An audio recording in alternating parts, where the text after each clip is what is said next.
So I don't talk about this stuff very often, but I talked about it tonight just because it's an anniversary of something that happened, and I was thinking about the whole doxing thing that happened 2.5 years ago,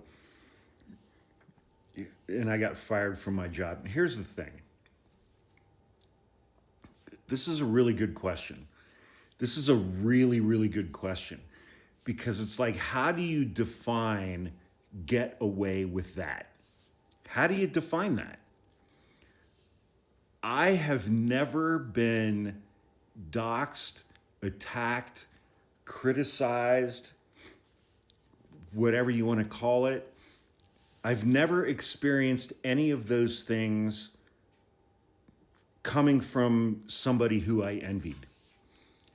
I've never experienced any of those things coming from someone who I wanted to change places with. I have always, always, always, always experienced those kinds of things from people whose lives, their physicality, their existences were absolute fucking dog shit. And that's what I think drives that kind of behavior. I mean, that's what I think drives that kind of behavior. I have never experienced anything negative online coming from another person who I envied or wanted to trade places with. I have always experienced doxing, attacks, however you want to describe it, from people that under other circumstances, I would feel an unimaginable amount of empathy for because of their life circumstances.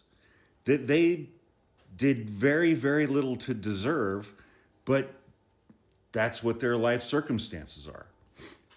And it's those kinds of people who do things like dox people and attack people online and turn on them and betray their TikTok friends. You know, those are the kinds of people who do those kinds of things. I mean, people who have just been dealt unimaginably shitty hands in life. But those are the hands that they were dealt, and those are the hands that they have to play. I have never been doxxed, attacked, criticized, betrayed on the internet by anyone who I envied or ever wanted to trade places with. Because I'm 6'1".